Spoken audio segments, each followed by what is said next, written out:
off it goes. Anyways, we'll find another bird that wants to be seen. You can please send us through all your questions or any comments or pictures that you've taken, you've screenshotted of the lovely sightings we've had today. You can do so by either hashtagging Safari Live on Twitter or questions@wildearth.tv if you'd like to email us. Right, are you ready to go down, David? Let's go. 4x4. Yeah. And down we go. Where's our little plover? Where's our little 3-banded plover that likes to live down here? The aggressive one that chases everybody else. Not here? Just moved on. It's just the Egyptian geese that are around this afternoon. I can't even see a terrapin either. Just our Egyptian geese. One in the front looks very cold. You can see it's almost like it doesn't have a neck. It's tucked it away. Oh, thirsty. It's always good, even on these cold days like today. And we are all guilty of it. We don't drink enough water. But not these Egyptian geese. As you can see, they're practicing hydrating on a regular basis. And it's amazing that we see these Egyptian geese at the same, or the various pans as we go. Every pan there's actually a pair of Egyptian geese that have decided to make it their home. And you can see as a result of that, they chase away the rest of the bird life. Normally there's blacksmith lapwings here, the little 3-banded plovers. They can be quite territorial too. But these two, well, the Egyptian geese species, take it to a whole another level when it comes to sort of declaring their territory. Like I said, they won't just chase off birds. I've seen them chasing off other mammals before as well. They can be quite aggressive. But not today. Very happy and relaxed that they don't have to do any chasing, I'm sure. And of course just quenching their thirst. David, should we go look around the corner? Let's look around the corner. Just seeing it's very quiet here. Whereas we're going to sneak just down here. Ooh, now we've got to find a clear path though.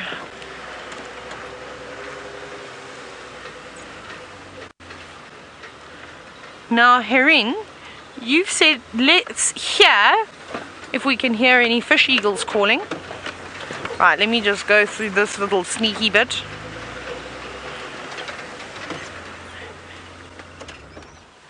Is everyone listening? David, please be quiet. We're going to have 2 minutes of quiet time now.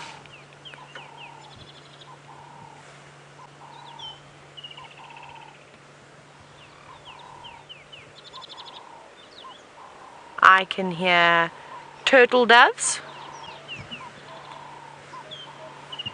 I can hear a woodland kingfisher, an emerald spotted wood dove, magpie shrikes, go away birds, but no African fish eagles. I'm very sorry about that the African fish eagles didn't come out and give us a beautiful call, but I can do a whistle for you.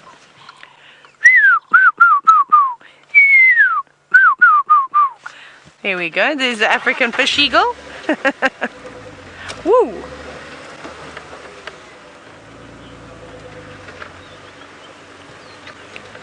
Now as we are moving around here, we're just checking for any tracks in the soft sort of mud to see if there has been a leopard or anybody coming by.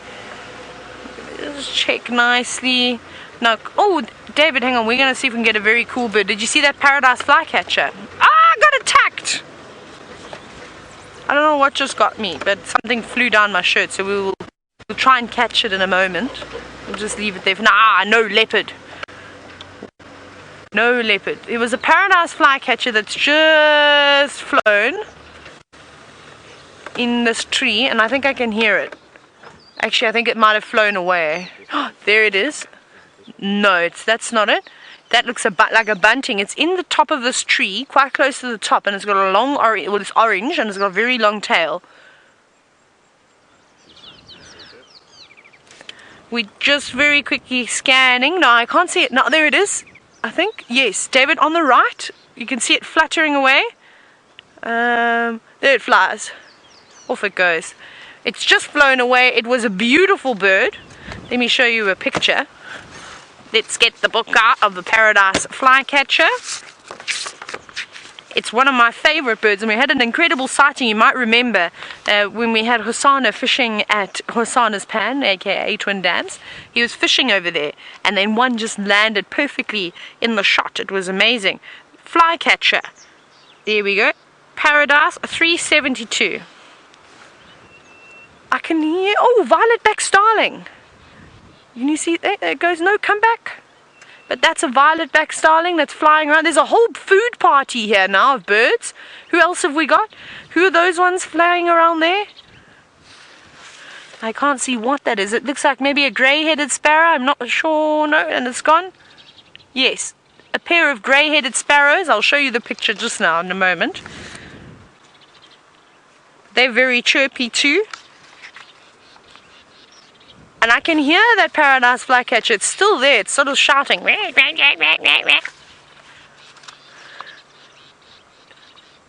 There's lots of different birds. There's some starlings now. There's so many. What's going on in there, David? Look at them. Look, they're all going to the same tree now. They're all bobbing around. There's even, David, if you go down to your left, there is a cinnamon-breasted bunting. Okay, go zoom into the middle of that fallen tree. There we go, to the right. It's just moving around. There we go. There's a cinnamon-breasted bunting. That's an unusual one to see. They're around. You often normally hear them. That might be a new bird for some of you. And there's the most incredible food party going on over here. So basically what's happening is it's a group of different birds that all fly at various heights, flushing out insects that are all flying around, and maybe there's a couple of flowers or things.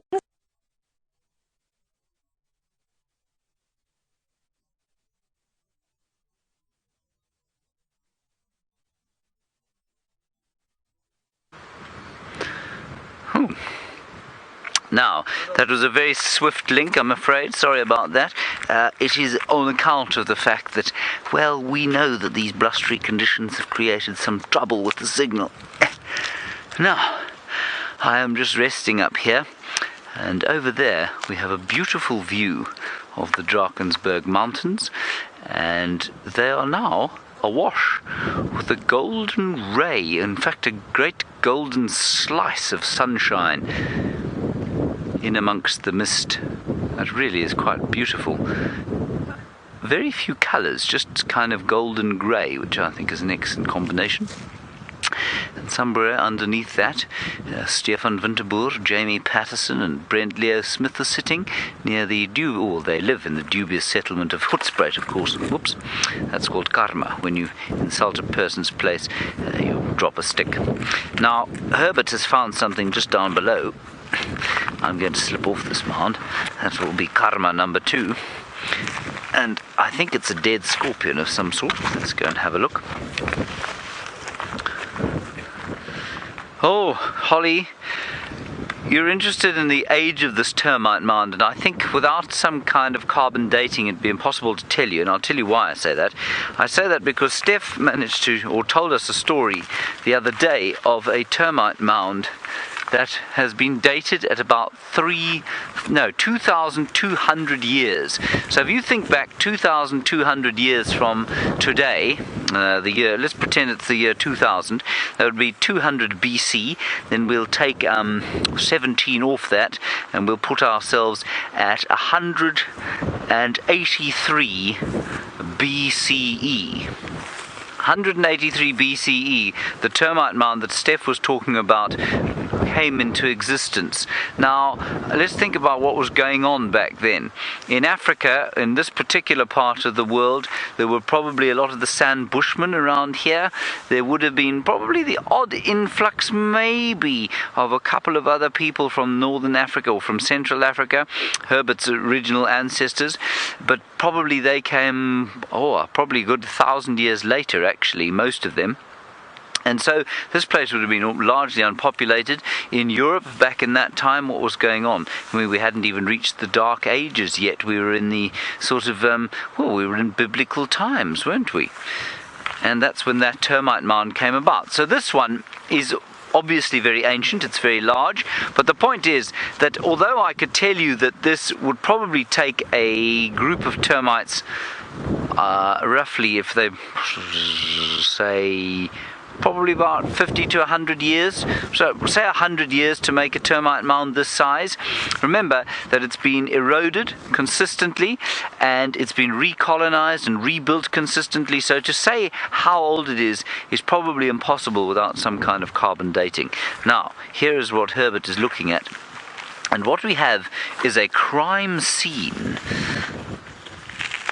We have pieces here of the scorpion, of the termites. In fact, termites have been eaten here. Look at that.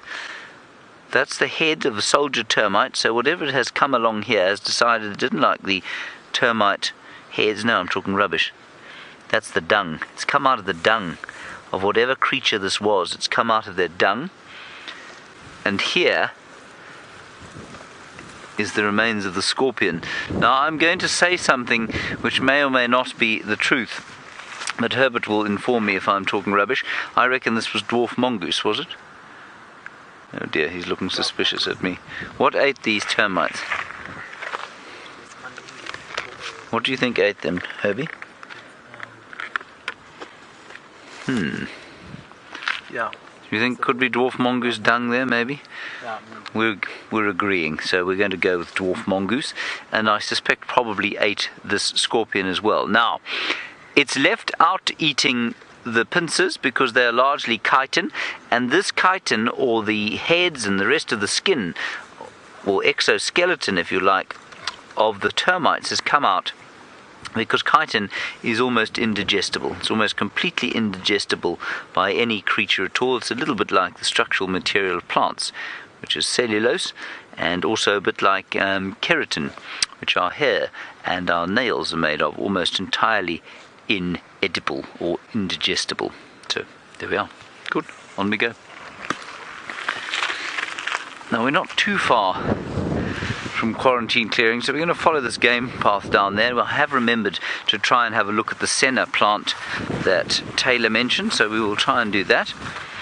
There's been a surprising amount of little things going on this windy day. There's a okay, there we are. Oh no, it's gone. It wasn't. Have you got him? No, it was an acrea. There it is. You see the acrea? I'm going to point to it. Sorry everybody, Byron is waiting with a bird. Okay, well done Craig. You've got it, it's washing around. It's an acrea. Let's go across to Byron, who's got a bird sitting a bit more still.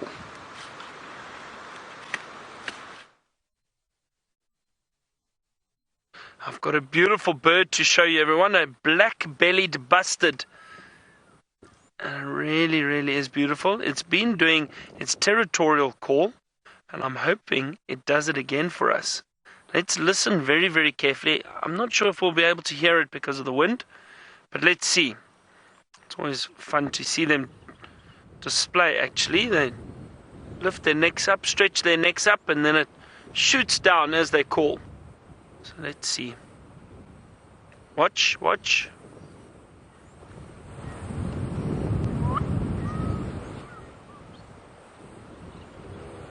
There we go. I hope you got to hear that. I'm not sure if you did. You good. Good. The black-bellied bustard. B-U-S-T-A-R-D. I know some people wonder about the spelling of that word.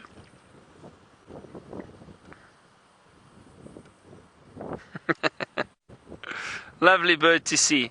Lovely ground bird, very nice. It's actually very well camouflaged. If you have a look, it blends in quite nicely with the grass. And if you look very closely, do you see it?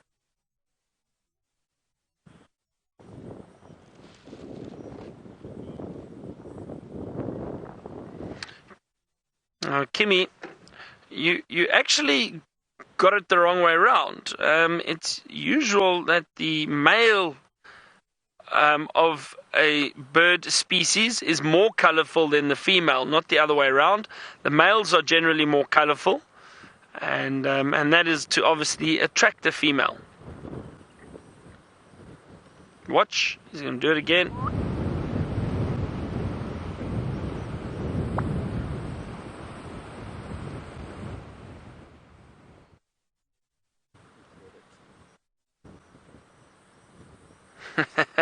Lovely. Very nice to see.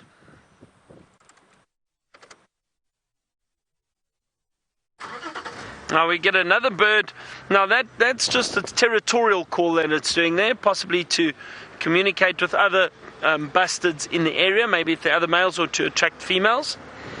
Now we also get the red-crested Korhaan, which wanders around, and it does a very beautiful display. Now the Korhaan is also a ground bird, or ground nesting bird, and I'll show you a picture. Oh, actually, where's my book? Now this is actually very entertaining. I haven't seen it, but I saw a video of it earlier today. So let me try to find the Korhaan quickly for you. Let me just show you what it looks like, the red-crested Korhaan. Alright, so now what it does is, and some people refer to it as the suicide bird. I don't like to call it that, to be honest. But what it does is it shoots up into the air, and as it shoots up, it stops flapping its wings, and it basically does a little backflip in the air, and then comes back down and parachutes back down to the ground and lands. And then let me show you. There it is, the red-crested Korhaan. Now you only really see the male. This is the male with that beautiful red crest on the head, and you see it puff it up when there are females around, and he's trying to attract them, and when he's doing that aerial display. So it's a territorial display as well as to attract the female. But now I'm actually going to attempt to show you what they do. Why not? It's windy. We haven't seen too many animals. Give me a second. I'm going to jump out, and bear with me. This could be potentially frightening. So what the red-crested Korhaan does is, as I said, shoots up into the air, does this kind of semi-backflip somersault, and then parachutes down back to the ground. Now what happens is, as it lands on the ground, if the female is close, he does a dance, and the dance is to then attract her and try and mate with her. So the dance goes something like this, and they do a clicking sound. So it's a tick, tick, tick, tick, tick, tick, trying to attract the female. And then what they do, now I hope I get this right. So this could not work out, but he goes tick, tick, tick, tick, tick, tick, tick, tick, tick, to try and basically get to mate with the female and attract the female. So hopefully that display works. And he dances around her like that with this red crest up, and he tries to make himself look very attractive for the female. So I don't know if that would work, but it's something like that. Anyway.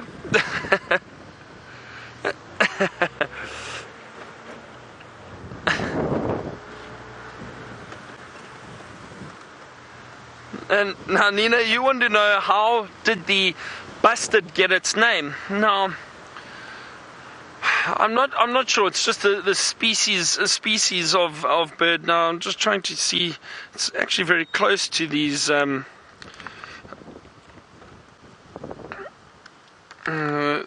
You see, so Nina, have a look here. Now in the book, here are basically the start of the bustards and the Korhaans. So we have the red-crested Korhaan, which is at the bottom over here. That's the one that we were talking about. And there's a black-bellied bustard right next to it. You see, they look so similar. Now, I think it's purely got something to do with the scientific names. I think they're very closely related. However, they all seem to be slightly different. And then you know, the naming of birds confuses me. I'll be honest. I don't know, because there doesn't seem to be a constant. They seem to change. Well, not change. The names changed in these areas many years ago. So the names, what we sometimes refer to as the new names, but those are the names. They're no longer new names. That is the name of the bird. But I don't know how they categorize the birds. It's obviously got something to do with foot structure, feather structure, all of that. This is the Kori bustard, which is the heaviest flying bird. And then we've got some other bustards around here. I think the bustards are a little bit larger than the Korhaans. And I'm just going to turn the page here quickly. Give me a second. Now, these are some other Korhaans that we get in southern Africa. So I think it's got something to do with the size, but I'm not entirely sure. Because, and again, the scientific names are all different. So for example, these black Korhaans, their scientific name at the top of the page, they're just up here. The black Korhaans, their scientific name is Arathusa. That's the genus. And then you have other for example, the blue Korhaan, and that a little bit further down, just these ones over here, also Korhaan, but they are Euphodotus. Now, I don't understand it. You see, and again, I'm not entirely sure why the genus name of the Korhaans are different. So you'd have to speak to some ornithology expert to get that answer. I'm not entirely sure. But a funny story, I actually had a guest once that a guest of mine actually made quite a funny comment once. I said, we saw the black-bellied bustard, and I explained a little bit about it, and as we were about to leave it, she said, "What is that name again?" And I said, "The black-bellied bustard." And she said, I actually think I dated one of those in college. I found that very funny. Now, James, you want to know when the mating season finishes for the black-bellied bustard? I'm not entirely sure. I just want to see. I thought they mate generally in the summer. I think they finish, but you know, some of them. Now, the Korhaans, I think they do that mating display. It can sometimes be throughout the year. But now the bustards. Let's see if they've got anything on the mating.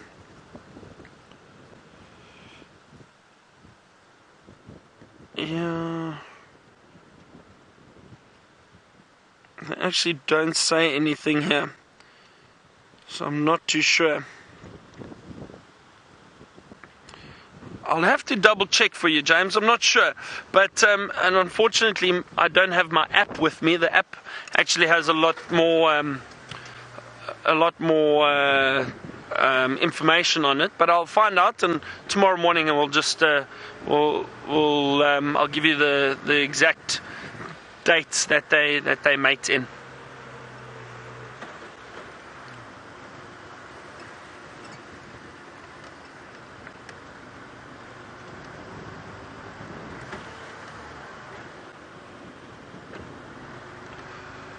Alright, speaking of all these birds now, James has got one flying around him. Let's see what it is.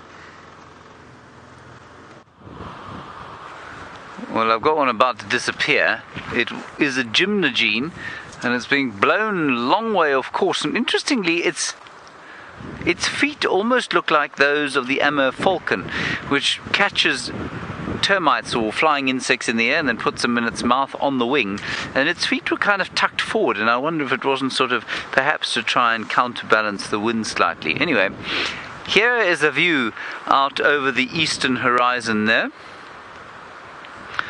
and I was rather hoping it would look a bit more windy than it does, but I suppose wind at a distance looks like air at a distance, which is not much.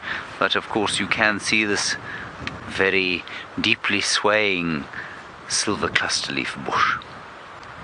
Very nice. Now, Byron was talking about bird names, and bird names are something that confuse me as well as him. It is not just the fact that he's from the south of Johannesburg that means he doesn't understand why birds are named the way they are. I'm particularly confused by things like the black-collared barbet, whose most obvious feature is its bright red head, the brown-headed parrot, whose most obvious feature is its bright green back. What else have we got?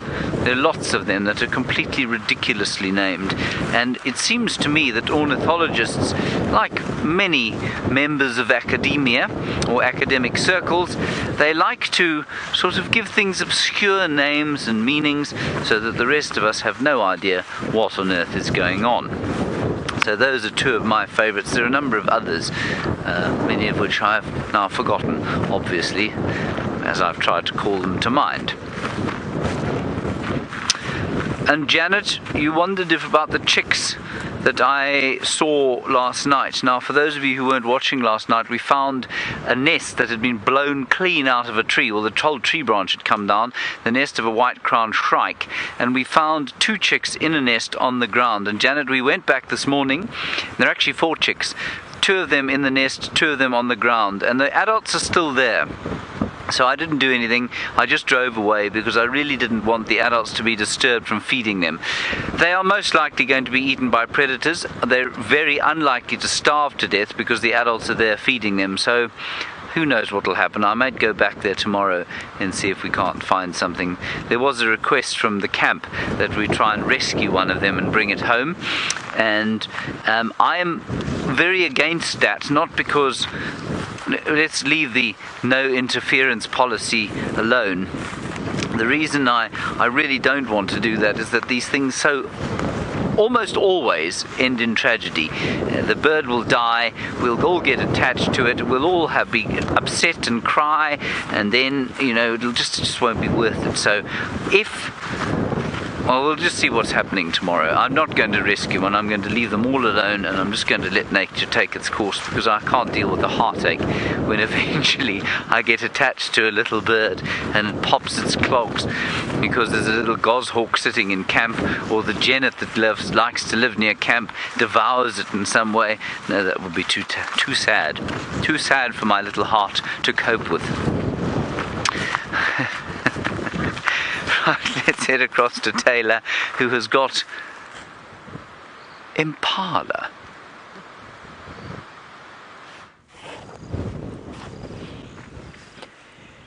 Today is my day that we have Impala that aren't going to run away from us.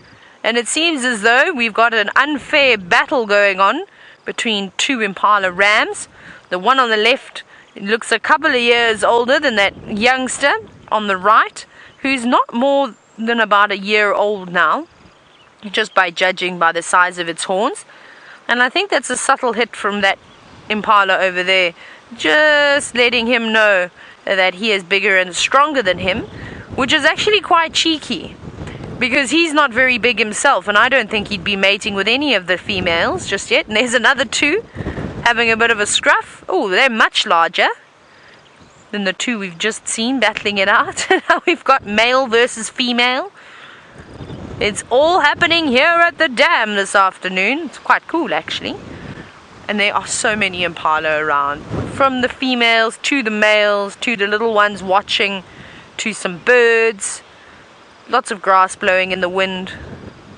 It's actually quite lovely. Look at all of them, just Impalas. Now you can see that there's of course a lodge in the background. That's the Tayla lodge on Djuma, in case you are wondering what that is. And isn't that quite nice that you can just sit on the deck and look out and see the most incredible things like these Impalas.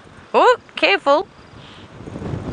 I love his technique. Do you see how he keeps turning his head sideways, which is quite interesting.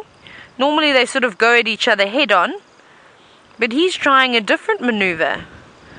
Let's see if it's going to put the other Impala off of his game. You see that? Oh, seems to be getting a little bit more serious now. Oh, now you see they've locked their horns. Oh, they're stuck. No, not stuck. They've managed to loosen themselves. Oh, no. There we go. Now they've come undone again. And this is what happens. And you actually see it a lot with kudu, where males will fight. And because of the spirals that they have in their horns, unfortunately, and it happens a lot more common than we actually think, is that their horns get locked and they end up dying, which is very, very sad. David, we've got someone else who's just joining the party, and hopefully can you see that guinea fowl getting blown in the wind? Hi, guinea fowl, who's just come down to get some grass, feed on all those grass seeds. Staring down though below, just making sure that there's nothing waiting at the dam. Where's your partner? I haven't seen the other one. Normally at this time of the year we're seeing the guinea fowls in pairs. Oh, I have to hold on to my hat. And you can see that guinea fowl's feathers also look like they're about to just pull right out of its skin. But I love this. I love that you've got so many different types of animals just at one spot. David, it looks like the clouds are lowering themselves again.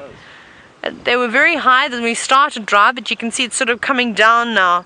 A thick blanket getting lower and lower. So maybe we're going to get some more rain tonight if this wind decides to stop. What else is happening? Oh yes, I have another thing to show you. David, should we show them the plant with the white flowers? Look at this one. Now, I haven't seen many of these plants actually growing around here.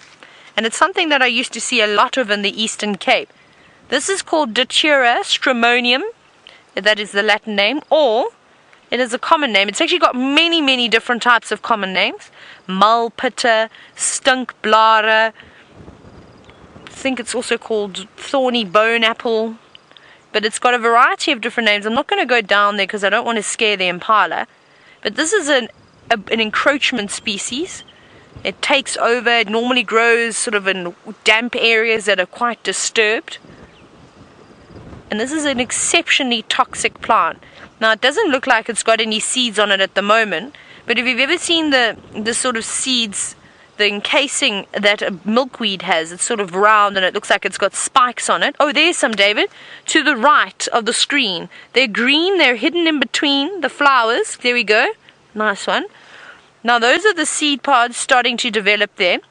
And eventually, they will get sort of, as the plant carries on growing and they get bigger and bigger, they'll become dry. And eventually, they'll pop open and there's lots and lots of black seeds in there. Now, one of the names, the common names that I said this plant is called is mulpitter, which translates to mad seeds. And that's because if you ingest the seeds of the Datura stramonium plant, nobody knows the dosage. It is lethal. You're either going to have a fantastic hallucinogenic trip, which is what the Carcuss used to do, sort of for the men to, when they have special rituals and things like that, and they wanted to speak to their ancestors. Those were the seeds that they used to eat. But if you have too many, you die. Nobody knows the dosage. So it could be one seed too many, and that's it. And they are tiny little black seeds. So stay away from them. They've got a big leaf, that white trumpeted flower, and then, of course, the seed pod that is quite spiky. If you're looking at it quickly, you might get confused, and if it didn't have the flowers on, you could get quite confused with the castor oil plant. But luckily, we don't have too many river systems and things here, so we don't see the castor oil plant too often. But that's quite nice. It's the first one I've seen. Wonderful. But now in the Eastern Cape, they used to grow over entire areas, and you always used to see them in the drainage lines. They were everywhere. They were such a problem and not fun to walk through either, because the leaf is not soft at all. It's not like the elephant's ear plant that David loves so much. We're going to carry on searching. I think it's time that we head towards Sydney's dam, and hopefully we're going to pick up on the Nkuhumas. I don't know if they're going to make their return tonight. Hopefully tonight will be the night. So we're going to go and check there. But we've got to travel a little bit of a distance. So we're going to jump back across onto Byron's vehicle now. And I wonder if he's having as much fun as we are in the wind. Down through this dip, through the drainage line and up onto the other side. I'm hoping we get some animals moving, maybe around the more open areas. But again, I just think that everything's hiding in the thickets at the moment.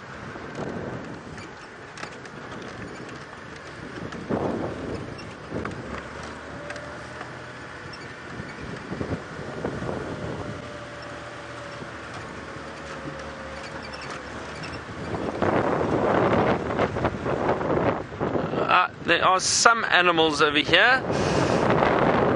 There they are. Now, Tayla just saw some Impala too, and I'm just going to reposition around this bush quickly. Hang on, there we go. It's a nice view of the male ram. Almost lost my words there. There we go. Beautiful big ram, a bachelor herd.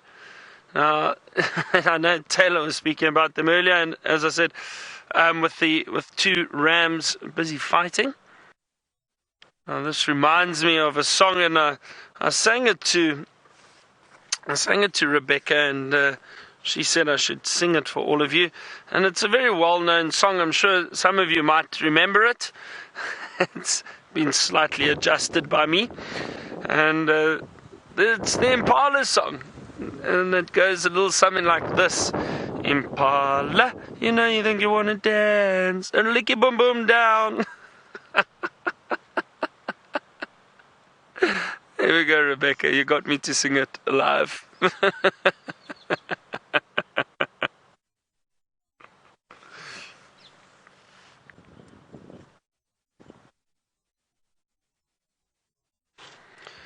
Andreas, you want to know how big is the normal Impala herd size? Now, Andreas, it's actually very difficult to say. And I'll tell you why, because it varies so much. You can get small bachelor groups like this. Now, I can see 2, 4, 6 or 7 rams walking around here. I've seen rams up to 20 or 30. Same with herds. I've seen herds of Impala 10 or 15, and then I've seen herds of 50 in an area. So it varies. It's very difficult to actually give you an exact answer that it changes all the time. It depends on availability of food, availability of water, weather might affect it. You see at the moment with the windy conditions, you might get a few herds of Impala all congregating on clearings together to keep a lookout for predators. So it changes. So I can't tell you exactly how large a herd would be, but generally a herd of Impala, you're most likely going to see at least 10 or 15 and above. They usually are in big herds. Every now and then you get a male or a ram that is by himself, but he will probably be moving around some other herbivores for safety, either wildebeest or kudu, or maybe even in Nyala. He'll try and stick with other antelope, and again, just to help keep an eye out for any predators. And that's usually dominant males or males that are trying to set up a territory for themselves, potentially trying to mate with females. Alright, let's see what else we can find. Still very, very windy.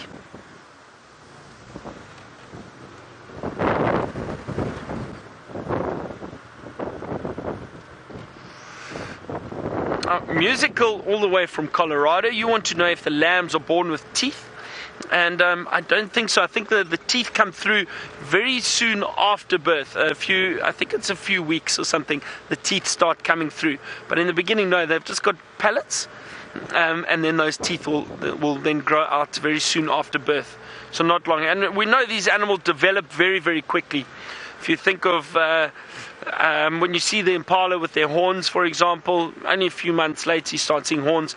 Even the wildebeest, literally a month or maybe 2 months after birth, not even, a month after birth, you start seeing those little horns coming through. So a lot of these animals after birth develop very, very quickly. And again, it's because they are born precocial, which means they are born able to move and run very soon after birth. They're covered in fur, their eyes are open, and they can almost fend for themselves. They obviously need the females to suckle from, but they can keep up with the herd, and that is obviously purely for safety and survival.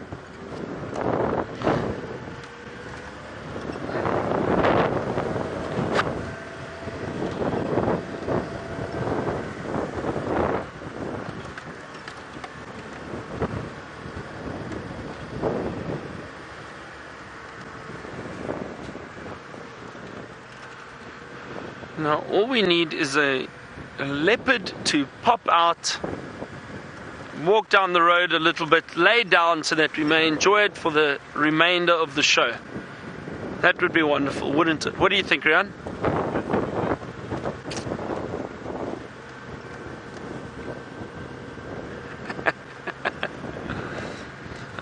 Peyton, thank you very much. other viewers, you say I've got a nice singing voice. Well, I think somebody who would definitely disagree with you is James. Why don't you go and ask him?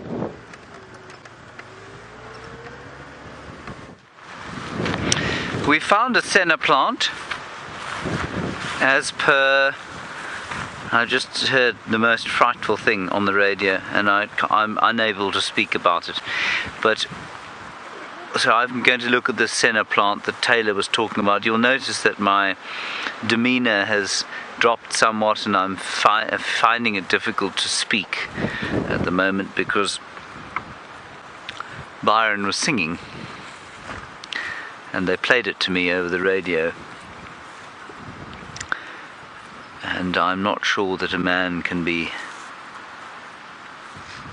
more severely scarred than through the listening to Byron's gravelly sort of baritone, I suppose you'd call it.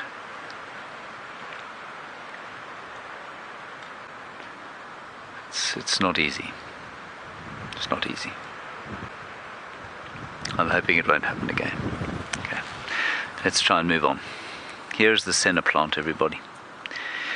I'm not sure what Tayla wanted me to look for on the senna plant. Perhaps a caterpillar. I think it was a caterpillar, wasn't it? Of the vagrant, perhaps. Now, I haven't found a caterpillar on here, but it was a senna plant on which we found that quite astonishing yellow and black long-horned beetle 2 days ago, or 3 or 4 days ago actually, that a whole lot of you very kindly found for me on the website called Beetles of Africa. It's a good website to look for, I suppose, if you're trying to identify African beetles, and there don't seem to be any here. So we'll carry on, and I think you'll find that the reason many of the caterpillars eat this is that it's aromatic, but not in a pleasant way. And I suspect there's quite, just have a sniff of that, everybody, go. There we go. And it's like rotten beans, basically. It smells like rotten beans, and I'm sure that there's some kind of chemical in here that makes them toxic. So rotten beans. Let's find a bigger one. I know that there are a few up around here. Oh, Herbert's pointing at some others around down here. So we'll just pop through here. Now, of course, I tend to forget, of course, that the cameraman finds it difficult to maintain a steady shot while I'm walking at 100 miles an hour. So we'll walk just slowly across this way. Well, come this way. Herbert has found further.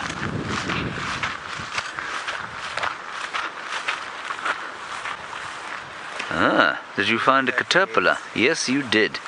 Look at this, everybody. Here are the caterpillars. Brilliant, Herbert, well done. There they are. And they are eating senna. There you are, Tayla. Now, I don't know the caterpillar of the African vagrant. I'm going to assume that this may well be it. What I would desperately want is these things living outside the tent. What David, because David and I, of course, are the tent team during the show, during the TV show, and he has basically said to me that I may not put anything dead underneath the microscope again, and that's simply because we put something living under the microscope, something like this, and if you get it right, it is astounding to watch something living, moving its mouth parts and twiddling its feelers and perhaps cleaning its front legs. That's really amazing to watch. So I'm hoping that we'll be able to find one of these quite close to the tent and then put one of them under the microscope. Alternatively, I may just retrieve one next time I'm in the tent, and I shall remember exactly where this bush is. I know that termite mound there, so we'll find that. Isn't that cool? I think that is the African vagrant's caterpillar. Let us head up. Herbert is nodding in agreement. That's very good news. It's always quite nice when he does that. If I am talking rubbish, what he does is he doesn't say, he just kind of looks like this. If I say, is that right, Herbie? He goes, which means you're talking absolute rubbish. Brain, you're wondering about a caterpillar that looks like it's got a snake's head. Rain, not brain. You're wondering about a caterpillar that's got a snake's head. I'm trying to think about which one that is. Oh, that great big green thing. That big green thing, yes. I know the one you mean. I've forgotten its name, I'm afraid, at this stage, Rain. Yes, I know exactly the one you mean. If you remind me tomorrow, Rain, I will find it in the book, and we can have a look at it and find its name. Unfortunately, my brain is like a sieve at the moment, and so once I've crossed this road, I'll probably forget entirely about the caterpillar that looks... Oh, in Shangaan it's called? Bungu. It's called Bungu in Shangaan. Now I may well remember it. Let's head across to Byron. He's got a bird that's a butterfly.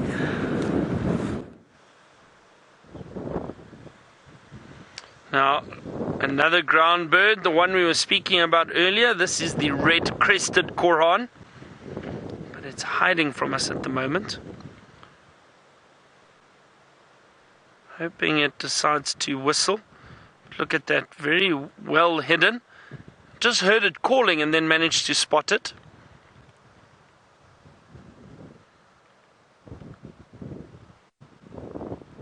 Look at that. Just puts its head down and just about disappears. So that's the red-crested Korhaan, the other one we were speaking of. Very difficult to see through that long grass at the moment.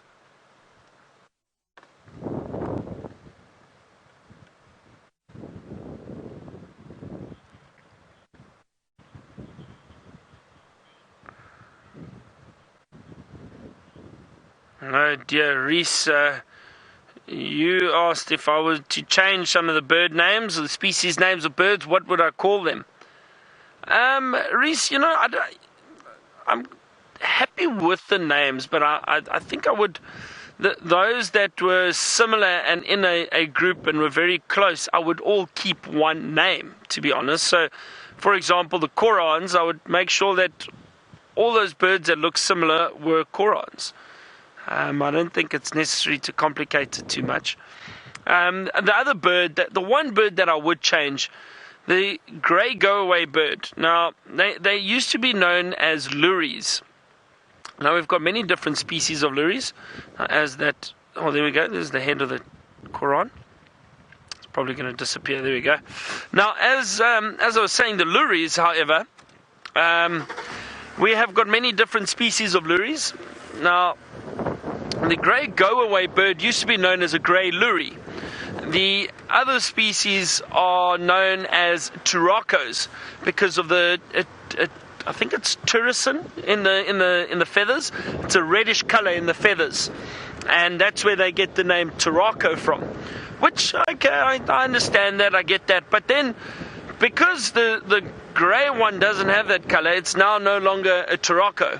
So they're all exactly the same bird, or in the same genus, but purely because the one is grey, so they've called it the grey go-away bird. How is that a standard? I don't understand. So I would make sure that they all kept the same name. So either keep them all lories or keep them all turacos or turacos. So yeah, that's my opinion, and I'm having a little bit of a rant, but I just think we complicate things for the sake of it. Now, I always joke, guests always ask me, why did they change the bird names from years ago to now? And I joke around and I say, it's because bird book sales went down, so they needed to change the name so people bought more books or newer books. But of course, I'm only joking. The main reason, and they say, is to create an international standard of naming. But birds all around the world are also different, so I also struggle to believe that. But anyway, that's why I'm not in charge of naming birds.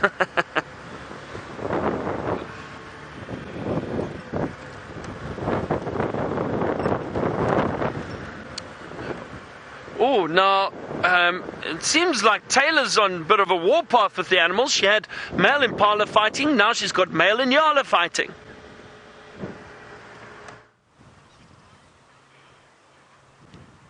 We are indeed on a bit of a warpath, but this doesn't seem to be too serious just yet. Maybe it's going to get even more serious now.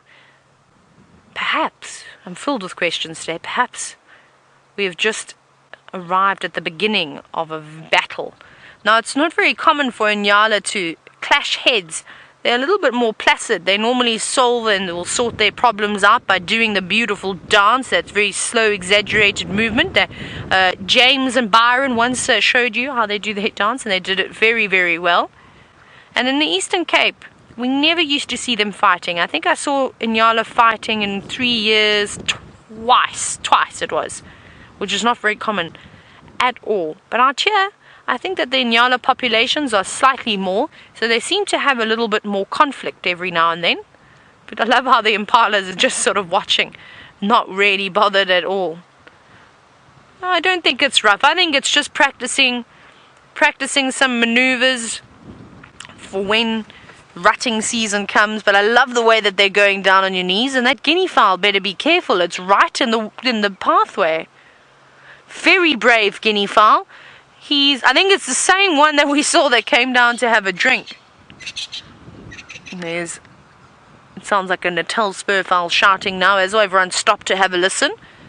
But that guinea fowl don't care. That guinea fowl is just eating the grass seeds. Very happy, and it's not letting anybody get in its way. Not the Impala, and definitely not the Nyala that are clashing horns.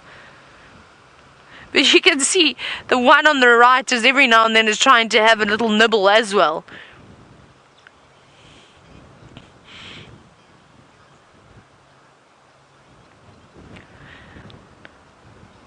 Well, good afternoon, David. Good question. You've said, do the Nyala always dance before they fight? No, yes, they do.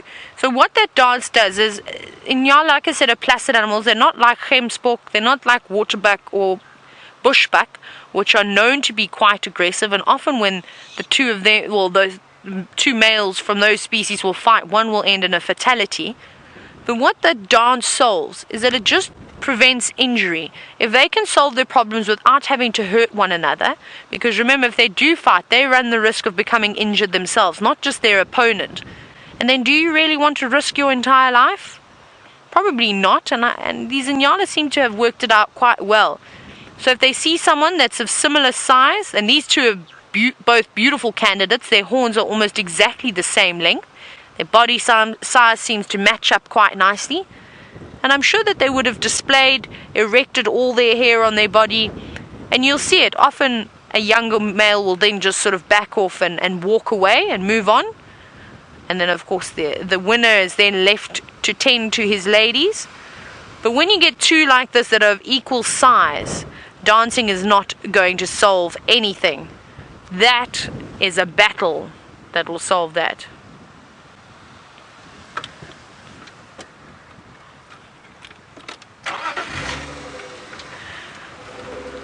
Now, O.I. Aiken, you're wondering if there's been, let me see if we can get another view, but there's a couple of shrubs here. There they go, they're moving away now. You can just see the Impala. The Nyala have just disappeared behind the trees. There they pop out again. Now, you're wondering if there are any other antelope species, say Impala and Nyala, that will fight against each other. I've never seen it. But, if you remember, we were just a moment ago, we were at the dam and we were surrounded by Impala. And there was that one Nyala that was moving around in between them. I reckon if a big male Impala came, at the back and snorting and gargling and chasing a female around, I reckon the male Nyala might maybe want to stand his ground, or he's going to turn the other way and run. Maybe he'll just get a bit of a fright. But no, I've never seen two different species of antelope. Have you ever seen that, Dip? No? I've never seen two different species of antelope fighting before. Right, let's see. I wonder where our friend Angry Ellie is. We haven't seen him for a while. I think he's moved on to greener pastures now.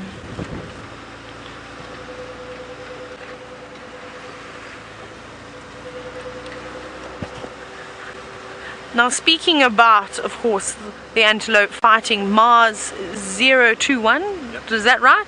Okay, I thought I was going to make the number up now. You're wondering if antelope that snap their horns off, will they continue to fight? Indeed. And they actually become more dangerous. I've seen a male Impala with one horn before stabbing another Impala.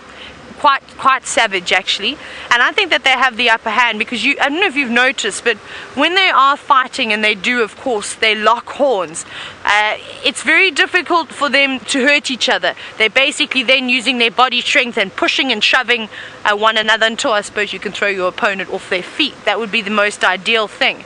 So with an impala or whatever antelope it may be with one horn, it can be, of course, a little bit tricky for the opponent with two horns, because the one, we'll use the impala for example, can just run straight on and get a sneaky horn in the lungs and the neck. And the most common injury actually on an impala, and you see it quite often, is one straight into the lungs from the side of their body. And yeah, it's very sad, but we'll start to see that, and I'm sure you would have seen it last year. I've just spotted James now on foot, we're about to approach him, but we're going to go across now to Byron, and he's got a beautiful view of the mountain range.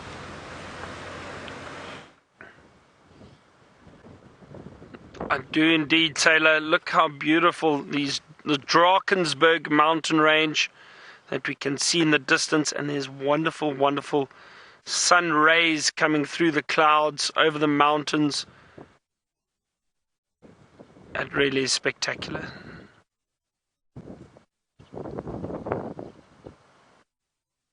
A golden color over the sky, over the mountains.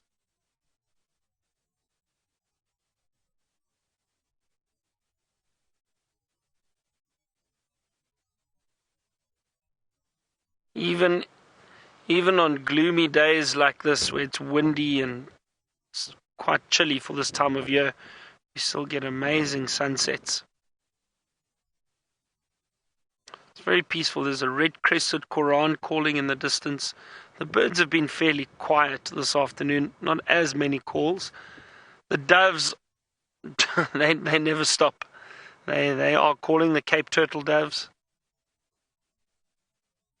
Also, stopping like this is good to perhaps hear if there are any alarm calls, maybe some predators starting to move around.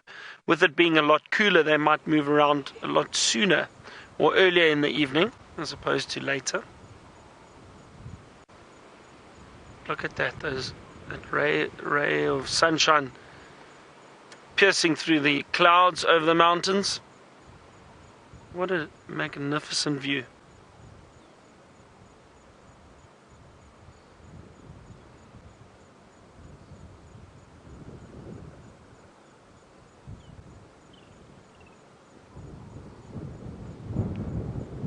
Very peaceful.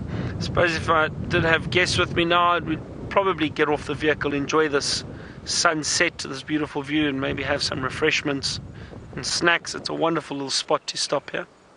Nice and open, so it's safe. We can see if anything does approach. And we do get our guests off the vehicles quite often. Always just make sure it is safe. Have a good look around the area. Scan, and if it is open, it's definitely safe to get off the vehicle, stretch the legs a little bit. It does make a bit of a difference. Wow, look at that.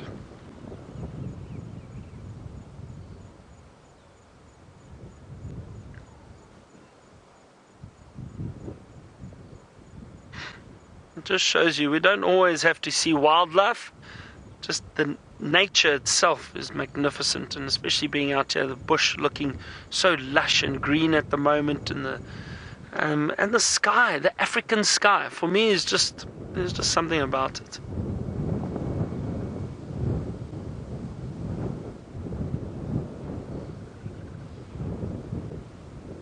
So Era, you'd like to know, sorry, that the mountain range, the name of the mountain range, it is called the Drakensberg. Now, Drakensberg, I'll spell it for you, D-R-A-K-E-N-S, Drakens, and Berg, B-U-R-G, or that's Drakensberg, or B-E-R-G, Drakensberg. It depends if you Afrikaans or English.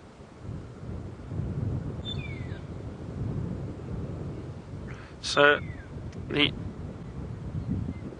Drakensberg is, it means basically Dragonberg. That's what a drak in Afrikaans or Dutch is, a dragon. And Drakensberg, dragon's back. That's basically what the Drakensberg means. Very fitting name for a mountain range, and especially with those beautiful golden rays of sunshine over the mountains. Wonderful. Now, from those rays of sunshine to another ray of sunshine, let's go to James Hendry so he can say goodbye. I knew the quality of his jokes would not maintain for very long. Right, we're sitting here. When I was a little boy, my mother and father used to have an orange dustbin, and into that orange dustbin went all the leftover food, the potato peels, the orange peels, and all other peels, and they used to keep it in the back of the garden, and it would be used for compost. My father would compost every Sunday with a funny machine and a white lab coat, which still disturbs me slightly to this day. This is what it smells like here. It smells like that compost heap because the fruit is now starting to rot on the ground. Now this particular marula tree has already, it's still got thousands and thousands of marulas left. Well, at least 1,000, and it will probably make another 1,000 or so before it's done. And I think that there are more marulas under this tree than I saw the whole of last year. So the rain has definitely played its part in bringing the marulas out. But what's also interesting is that baboons have spent an extensive period here, and that's what's been eating these things.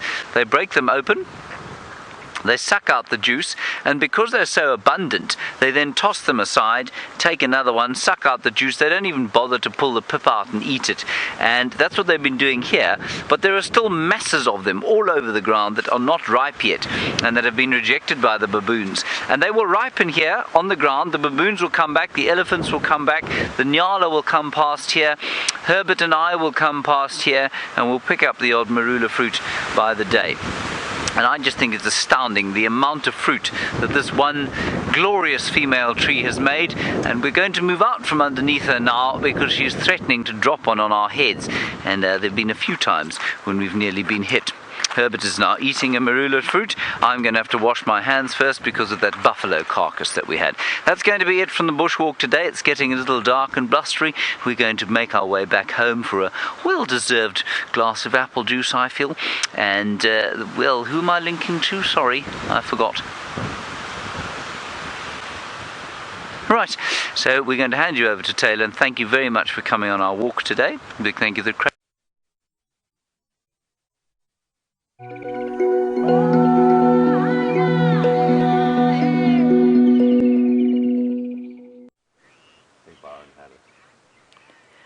Now you saw this view a little bit earlier with Byron, and of course it's the same mountains, the beautiful Drakensberg, but I just loved the way that the light was shining through the clouds, and that is the first bit of sunlight I've seen all day, actually in the last 2 days.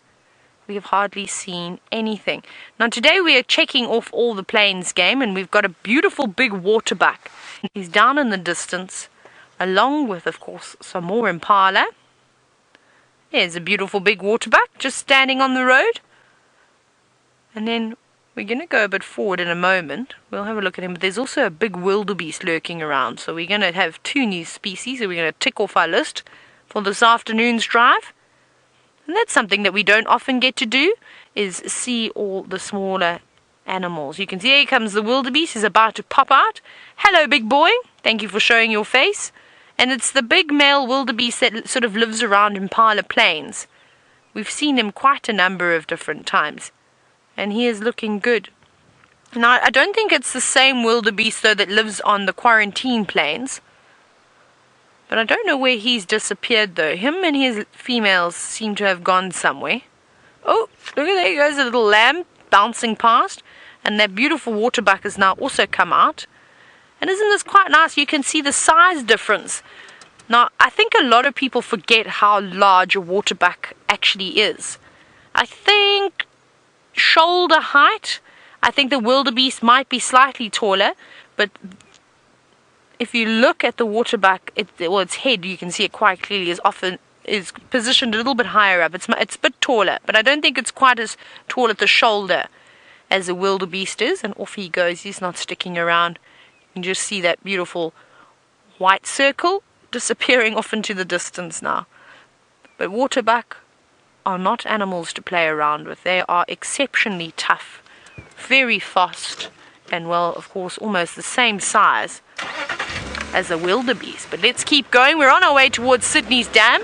I'd said earlier that we were going to go past and have a look and check it out, but I've been sort of leaving it to almost the last thing that we do, as I feel as though this is now the first time that the wind is actually starting to die down. But then I say that, and maybe we're just in a very sheltered spot. There's quite a few guarri trees and things around here. Hi guys, it's actually really beautiful with this view. I'm going to keep going a little bit further forward. Look at that.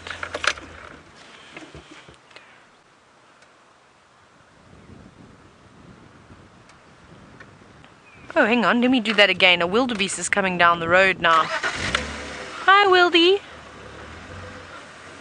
Yes. Yes, David. Hello, big boy. He doesn't seem to be too frightened either. We won't be able to go down that way. As you can see, there's a very, very big roadblock of a number of different animals. We'll let them have the right of way. But it's been a day filled of impala.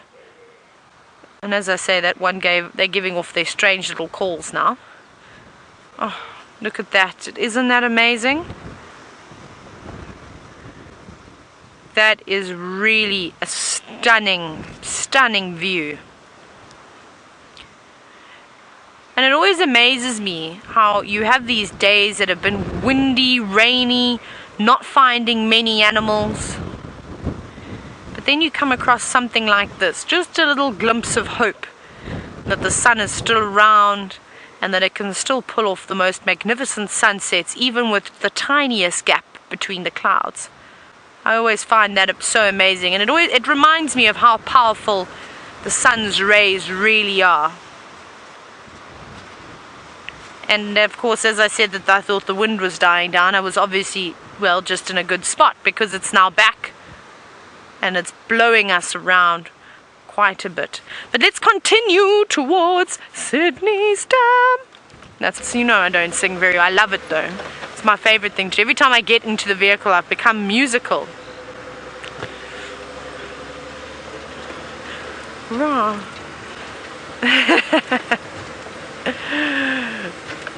We, of course, are now going to go to Sydney's. We will probably see you in a moment when we get there, but let's go across now to Byron. I've just changed positions again, and again, just the beautiful sunset over the mountains. Bush Mom, thank you for your comment. You were just clarifying the Berg B-U-R-G and the Berg B-E-R-G. There's a difference in spelling. So Berg originally comes from town, B-U-R-G, and then B-E-R-G, Berg, is for mountain range. Now that I think about it, it makes sense. Sometimes these things slip your mind. So thank you, Bush Mom, for your comment, because it makes sense. Berg, and I'm just trying to Johannesburg is B-U-R-G. What else have we got? Oh dear. but the Drakensberg, the Magaliesberg, those are all mountain ranges.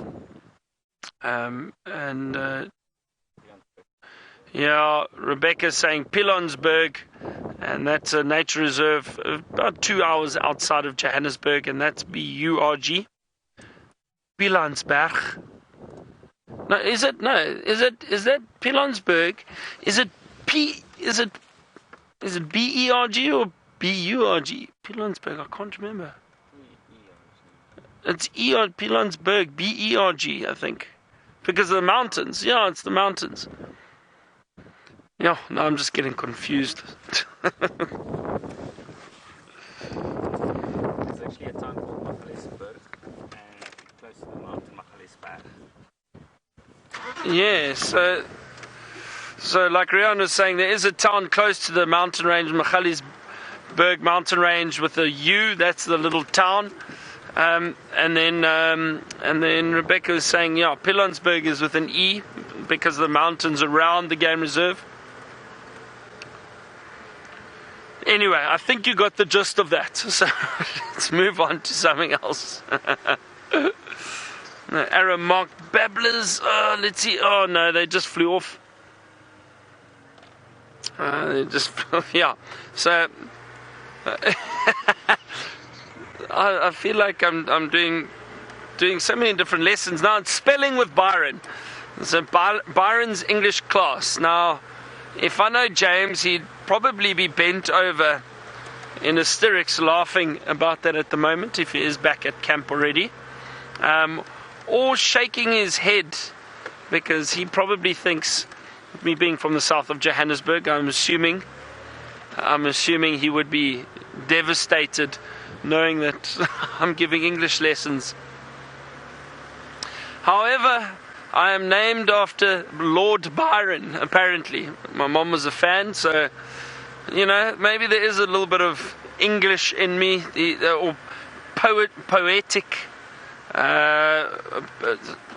what's the word? A bit of a poetic license hidden within me. I think, but don't worry, I'm not going to try any poetry. Not going to try any poetry. Alright, now let's try and get serious for a second. I'm still looking for some wildlife, and it's been very, very quiet this afternoon, and still no tracks, no signs of anything. But again, it happens. This happens. It's wild, it's nature.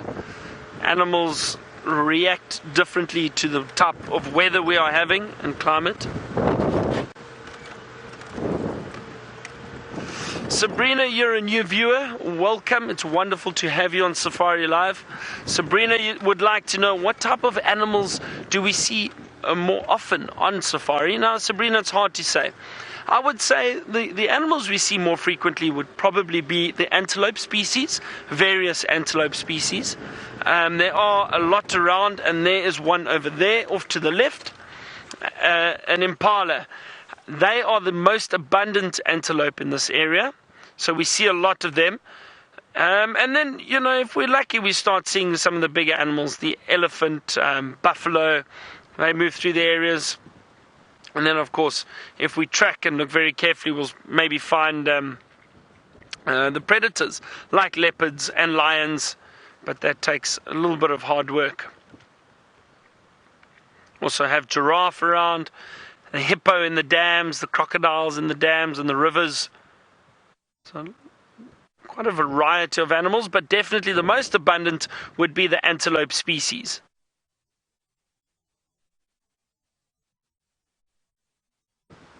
Very dark, gloomy clouds over the Impala. I wonder if we're going to get more rain. I don't think so. I think the cloud cover seems very high at the moment, and there's a strong wind blowing, so I doubt that we're going to get more rain, but I'm not sure. I actually haven't checked the weather report recently, so...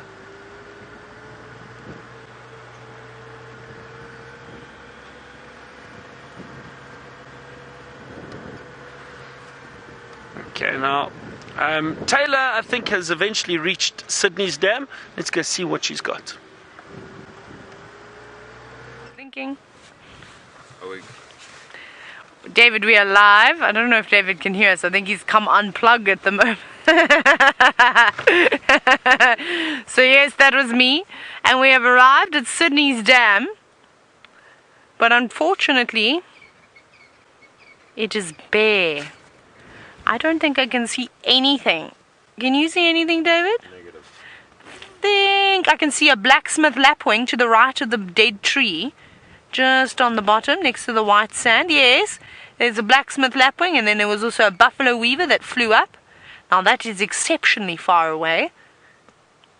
It is super far, but that's all that is inhabiting this area at the moment. Oh my goodness, where are the Nkuhumas? We might have to sing the Nkuhuma song. Now earlier, I was trying to show you something. This beautiful, no, stay page.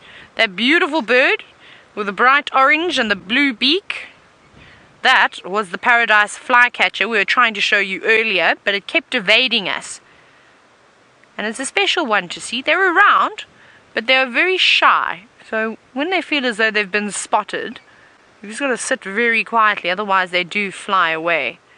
And we'll get it next time. I've only managed to see them once on camera. They're not particularly the most easy bird to see, but maybe next time. David, what are we going to do now? Where are we going to check? David wants to see more chameleons. Do you want to see some more chameleons? I don't know if we're going to find a chameleon tonight, though. I think it could be too cold tonight. I don't know. We can try. We can give it a bash. It's a little bit light still. We might be able to spot them with our eyes, but we'll keep looking. And it would be quite funny, actually, to see if the chameleon... Maybe we find a bigger one tonight and see how well it's able to hold on to a branch. Now, Red, you're wondering what the Nkuhuma song is. I don't know. I don't know what the Nkuhuma song is. David, are you ready to make up an Nkuhuma song?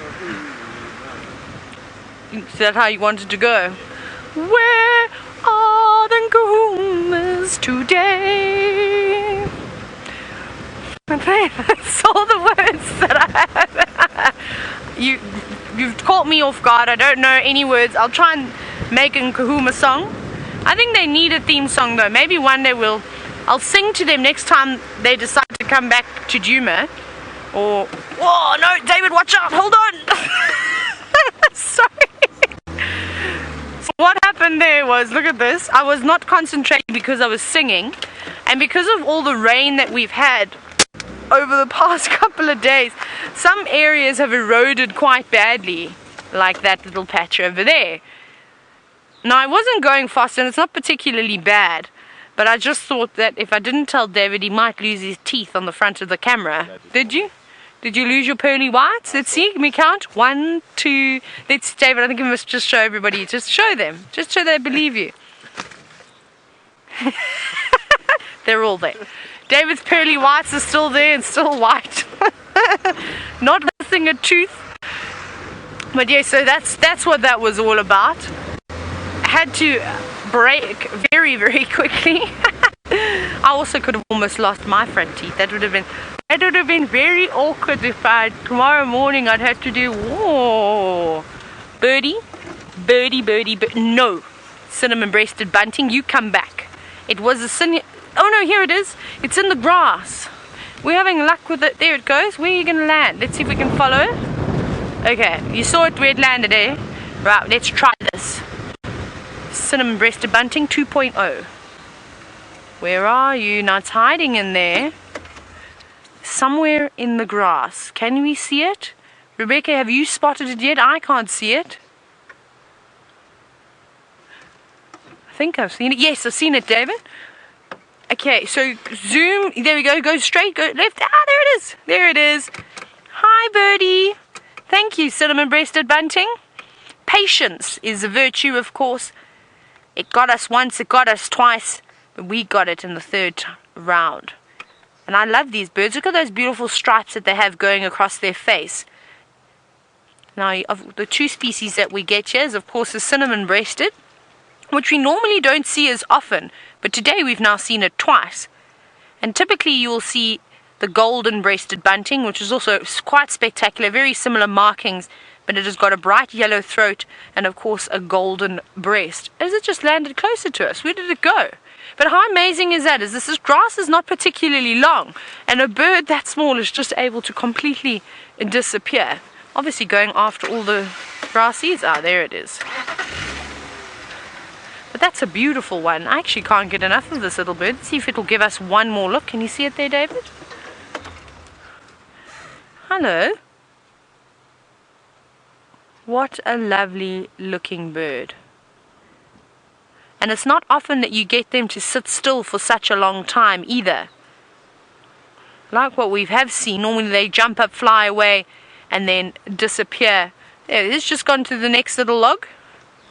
It's moving around in there. We should see it pop up. There it is. Look how well camouflaged it is. And it is indeed feeding on all the grass seeds. There we go. Hopping about, using that log as its advantage to reach higher. It's such a small bird, it can bob and weave everywhere. It's very busy. Now buntings actually make interesting nests. They make their nests down in the grass. Oh, David, you've said that this bird actually looks quite similar, and it's gone now though, it's quite similar to the white-crowned sparrow, which you get in California. That's very interesting. I shall have to Google a picture when I get back from drive to have a look. But that was such a nice sighting, and it's a nest, and I'll just mention to you very briefly about the nest of the buntings. And it's something that I'm going to be looking for in this area. And I've got a new book. I went shopping and I spent a ridiculous amount of money on books. I bought 5 new books, and one of them was a book specifically about eggs and nests. So it'll be nice to try and find a couple more nests, and hopefully they're still around. It'll be easy to identify them now because it tells you all about the different species, their eggs in detail, if they paint them, the color variations that you can get, the sizes. The most incredible book ever. Unfortunately, I don't have it on me at the moment, but I shall bring it out one morning when it's not going to have any rain, because I will not let that book end up like this one looks, because this one's been with me for a very long time, and it's my outside book. The other books, they're inside books. They stay in my library. Who's been walking here? Zebras. There were just some zebras, I think, from walking a little bit earlier today. This tracks, I thought it was very fresh, but lots of sand blown over them. Oh, how exciting! Now, I believe that Byron, seeing as though the animals don't want to be friends with him this afternoon, he's found our dear friend Ronald.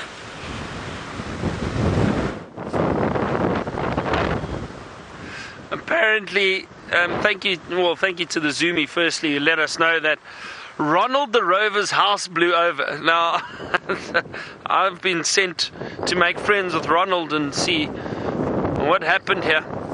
Oh, the devastation. What? Where is the rover? Like, this all looks very complicated, and there are wires and there's all sorts, and I'm always hesitant of picking stuff like this up because you never know what could be hiding underneath here. I don't see a road to the... No, you see, that's all. So I'm assuming this must go over here. And there's water in there. It's a nightmare. Termites. It's obviously been out for a while. Why do I get these jobs? Hey? What's James doing? Okay. Well, there isn't a rover here, so...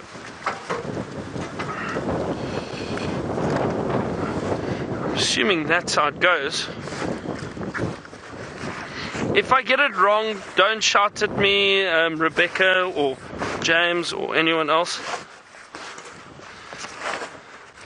That should be alright.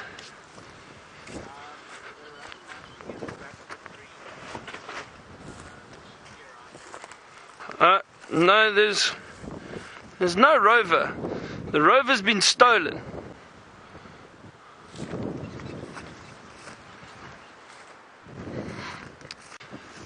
The rover has gone walkabout. By the looks of things, there's definitely no rover there.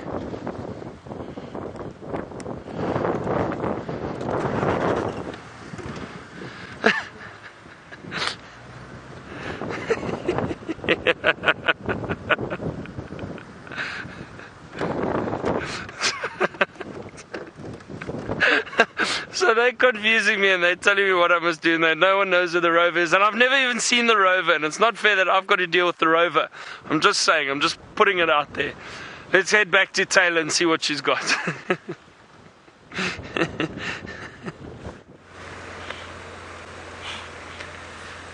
So did he not even see it? Did he not see Ronald? I'm confused, Rebecca. That is very funny.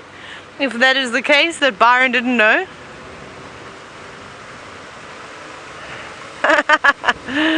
Oh my goodness.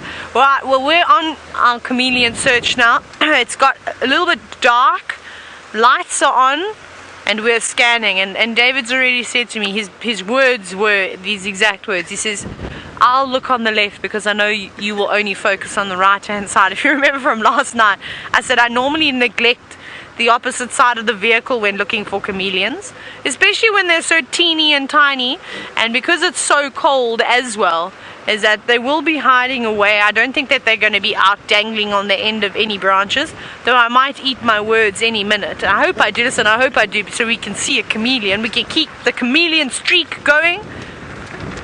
Oh, that was a moth that is hiding away. Let's check here. No, come on chameleons, please. Even on the grass, if you look carefully enough, you can actually see some really teeny tiny ones is sitting on the grass. But we're really going at a snail's pace. We've even put the vehicle in 4x4 so that we make sure we check every single tree and shrub that we go past so that we don't miss anything. And we're trying our best. Hey David, are you looking? Have you even spotted a moth yet? David hasn't even spotted a moth, so I'm not sure if we're going to see a chameleon on his side. Not joking. The moths are the easiest ones to shine, because if you think that a chameleon reflects that sort of bright grey white colour, I'll find a moth, and I think I've showed a moth before. Let's see if we can get another one. I'm sure we will. They're all over. All the diurnal insects now, I'm sure, have gone back, well, going to bed. Let's check here. Mothy moth McMockster, where are you? No. Oh, what was that? Just trees?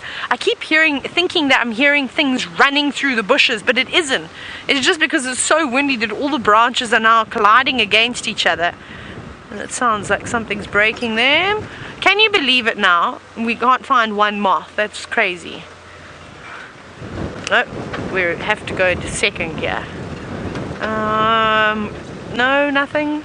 Not even any birds perched up on the trees. Now, I apologize if I'm not looking back at you, because I am scanning and I am trying to concentrate so that I can, of course, find you all a chameleon to have a look at. And it was quite difficult to spot them if I keep turning. Here, what's this, David? Who's that? Is that a moth? Yes, there's a moth. Is it? I don't know what that is. Oh no, hang on. Let's go out. Let's look. Oh, look at that carcass, David. That stands out quite nicely. You don't need a spotlight to spot that buffalo carcass. This, I remember this. Are we on Aubrey's Road? No, I don't remember this kill. I thought it was the one off Gallagher. I want to quickly go and have a look at what this thing was. Stop laughing at me. David's laughing because I'm sliding, and I also want to see how long I can stretch. This is amazing. It's an Uthika, but there's also webs around here, so I wonder. So there's probably little praying mantises developing inside there, and I think a spider is also now living in and amongst that. And well, it's the perfect tree for a little spider to live in because of all the little branches that it can attach its web to. Right, let's get back in. Chameleon. There's something else, David, we can have a look at. I'll tell you now. Just off in front. Yep.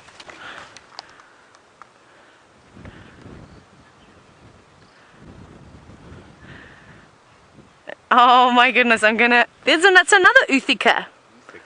That's another one. Okay, now we have something interesting. I'm going to pick up my mobile device, and Rebecca said she sent me something from our beard. Let's open it. There we go.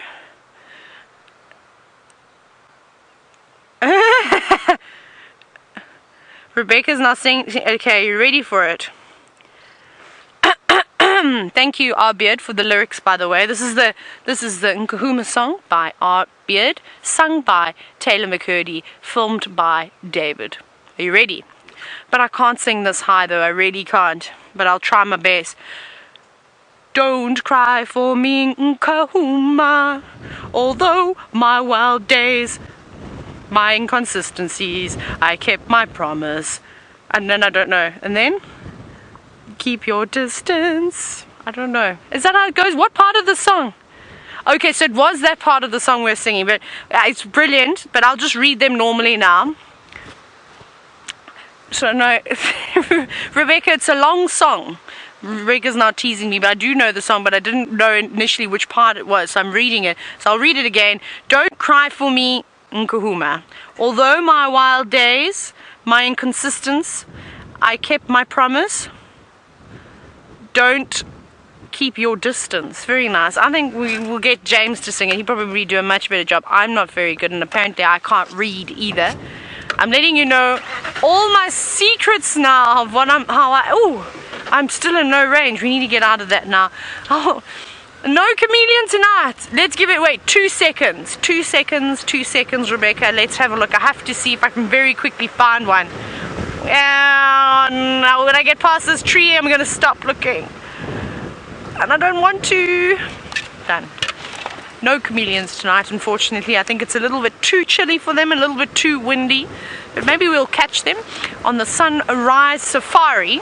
But from myself and David, it's been a wonderful afternoon filled with all sorts of things. I think my highlight was probably the larvae of the African migrants, and then of course the cinnamon-breasted bunting that was out and about. But we will catch you bright and early, and hopefully the wind would have left us tomorrow morning on the sunrise safari. It's been wonderful. Let's go back to Byron, and well, I hope that he finds you a chameleon. Good night. Well, Tayla seems like she may have got hold of some of those mulpit flowers or pit plant that she was talking about. And they're singing. I'm just kidding. Now, we hope you had a wonderful afternoon with us. We didn't see too much, but we got to see some giraffe and quite a few different antelope species and that. Really hope you enjoyed it. Thank you very much. Thank you to the ladies in the FC, Rebecca and Louise. Thank you, James, Tayla, Kirsten, sorry, in the FC. I got that wrong. She'll shout at me. Thanks to Rian on camera. We'll see you all tomorrow morning for our sunrise safari. Have a wonderful day or evening wherever you are. Thank you, everyone. To all our viewers, goodbye and good night.